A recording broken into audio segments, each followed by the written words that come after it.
The late morning sun hung warmly above the city square, casting a soft golden haze over the bustling weekday crowd, but Elias Rowan barely noticed it.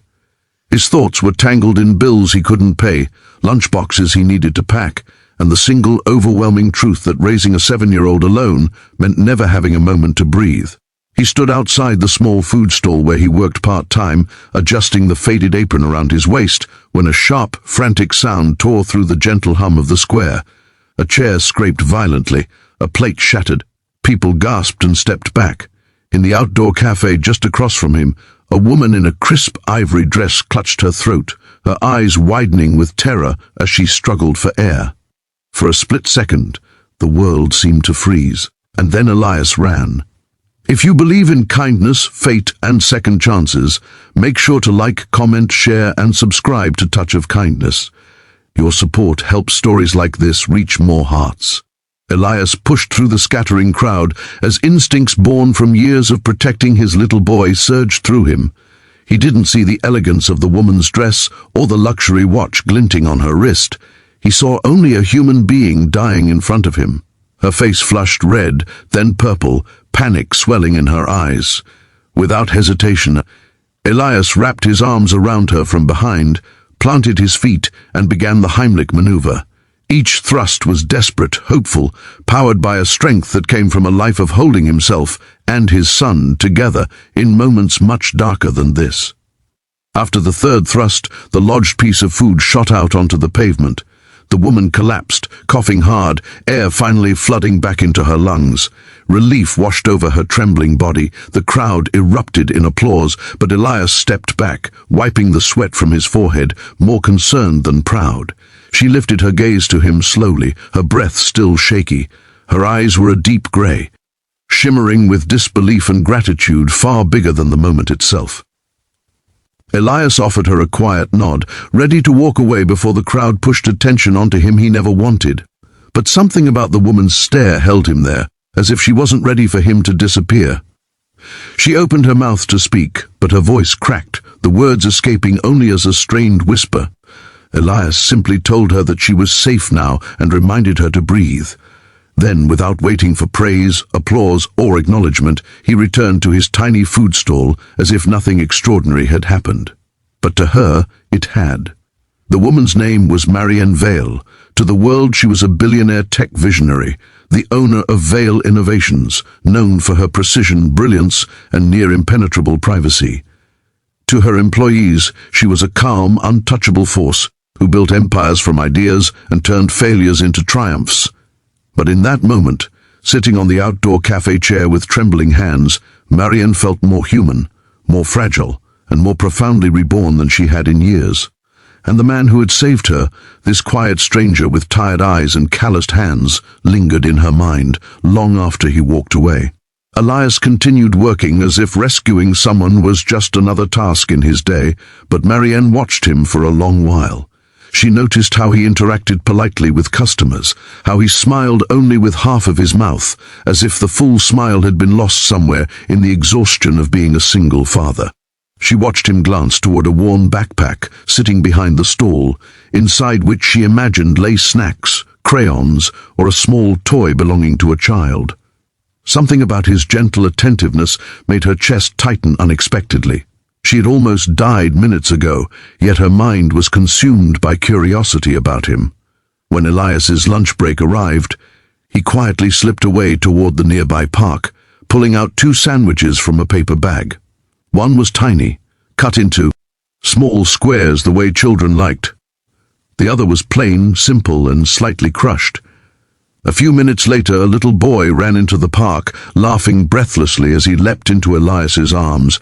This was Rowan, Elias's son, a bright, lively child with curly hair and a spark that glowed even in worn-out shoes.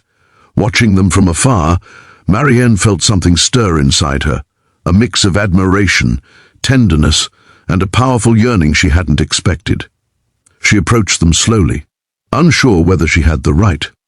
Elias looked up in surprise, and Rowan studied her with wide eyes. She thanked Elias properly this time, telling him he had saved more than just her life. He had given her something she couldn't describe. Elias simply replied that anyone in his position would have helped. Marianne knew that wasn't true. She knew what it took to step forward when the world retreated, to move when others froze. She had watched his courage firsthand. She visited the food stall again the next day, and the next. Sometimes she brought hot meals for Rowan, sometimes she simply stood nearby for a moment longer than necessary. She didn't reveal who she was at first. She wanted to be seen without the armor of her wealth or status. Elias saw her as a regular person, not a billionaire, not a public figure, just a woman who laughed softly and asked him if he had eaten lunch that day. Slowly their conversations grew, and slowly so did something deeper. Elias had been alone for years. His wife had passed when Rowan was barely 3, and Elias had built his life around holding things together with threadbare hope. Nights were quiet, mornings were heavy, and dreams were often replaced with realities he didn't know how to escape.